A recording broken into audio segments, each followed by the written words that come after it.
Sir ఇప్పుడు ఒక 3 categories ఉన్నాయి సార్. ఎవ్రీడే ఇన్వెస్ట్ చేయడం మంచిదా? ఎవ్రీ మంత్ ఇన్వెస్ట్ చేయడం మంచిదా?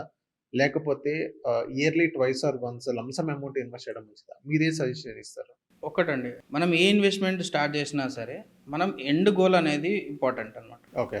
మనం దేనికోసం ఇన్వెస్ట్‌మెంట్ చేస్తున్నాం? మనము రిటైర్మెంట్ కోసం చేస్తున్నామా? లేకపోతే చిల్డ్రన్స్ ఎడ్యుకేషన్ కోసం చేస్తున్నామా? లేకపోతే ఎమర్జెన్సీ ఫండ్ కోసం చేస్తున్నామా? కార్ కొనడానికి చేస్తున్నామా? లేకపోతే వెకేషన్స్ కోసం చేస్తున్నామా?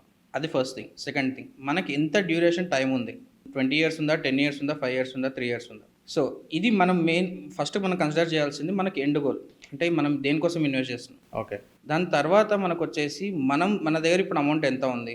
ఎస్ఐపి చేయగలుగుతామా? లంసమ్ చేయగలుగుతామా? లంసమ్ చేయగలిగితే దట్ విల్ బీ లైక్ అంటే మీ కాంపౌండింగ్ అనేది చాలా స్పీడ్‌గా అవుతది. ఎస్ఐపి అనేది టైమ్ టేకింగ్ ప్రాసెస్. కానీ ఎస్ఐపిలో ఉండే అడ్వాంటేజెస్ ఉన్నాయి, డిసడ్వాంటేజెస్ ఉన్నాయి. లంసమ్‌లో ఉన్న అడ్వాంటేజెస్ ఉన్నాయి, దాంట్లో డిసడ్వాంటేజెస్ ఉన్నాయి. డిఫరెన్సెస్ చెప్తాను. ఎస్ఐపి అంటే మీరు ఎవ్రీ మంత్ కొంత అమౌంట్ మీరు ఇన్వెస్ట్‌మెంట్ చేసుకుంటూ వెళ్తారు. Over the period of 5 years, 10 years తర్వాత మీ గోల్‌ని మీరు రీచ్ అవుతారు. లంసమ్ అనేది మీకు కాంపౌండింగ్ అనేది డే 1 నుంచి స్టార్ట్ అవుతది. ఓకే. కానీ లంసమ్‌లో రిస్క్ కూడా చాలా ఉంటది. చాలామంది ఏం చేస్తారు, 1,00,00,000, 50,00,000 ఏదైనా ప్రాపర్టీ సేల్ చేసిన అమౌంట్ తీసుకొచ్చి డైరెక్ట్‌గా లంసమ్ ఇన్వెస్ట్‌మెంట్ మ్యూచువల్ ఫండ్‌లో పెట్టేస్తారు. కానీ అక్కడ రిస్క్ ఏంది అంటే మార్కెట్ అట్‌లీస్ట్ ఒక 2, 3% కరెక్షన్ వచ్చిందనుకోండి, మీ పోర్ట్‌ఫోలియోలో అట్‌లీస్ట్ 1% డిఫరెన్స్ వచ్చినా సరే మీ రూ. 1,00,00,000 కాస్త 99,00,000 అవుతది.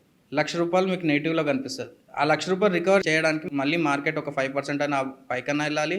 లేదు అంటే మీ పోర్ట్‌ఫోలియో ఒక 2, 3% అయినా అబోవ్ ఎళ్ళాలి. అప్పుడే మీ 1,00,000 రికవర్ అవుతది.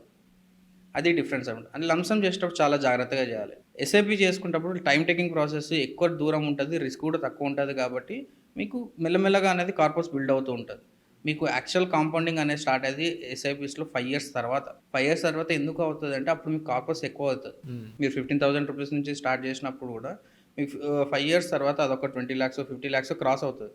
క్రాస్ అయినప్పుడు మీకు కాంపౌండింగ్ అనేది ఫాస్ట్ అవుతది. ఓకే. మీకు లంసమ్ ఉందంటే డే 1 నుంచి అదే స్టార్ట్ అవుతది. అది ఇంపార్టెంట్. కానీ లంసమ్‌లో రిస్క్ ఉంటదని చెప్పాను కదా ఇంతకుముందు. అది మనం ఎట్లా తగ్గించుకోవాలనేది మనకు అడ్వైజర్ హెల్ప్ అయితే క్లియర్‌గా చెప్తారన్నమాట. అక్కడ ఏమవుతది అంటే లంసమ్ మనము అట్ ఎ టైమ్ ఇన్వెస్ట్ చేసినప్పుడు డైరెక్ట్‌గా ఈక్విటీ ఫండ్స్‌లో అందరూ ఇన్వెస్ట్ చేసేస్తారు. అందుకే ఈక్విటీ ఫండ్స్‌లో ఎప్పుడు మనం ఇన్వెస్ట్ చేయొద్దు. ఎందుకంటే మీ రిస్క్ ఎక్స్‌పోజర్ చాలా పెరిగిపోతది.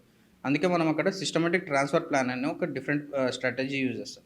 ఆ స్ట్రాటజీ యూజ్ చేసి మనము ఫస్ట్ డెట్ ఫండ్‌లో అమౌంట్‌ని పార్క్ చేసుకొని గ్రాడ్యువల్లీ ఈక్విటీ ఎక్స్‌పోజర్ తీసుకుంటాం.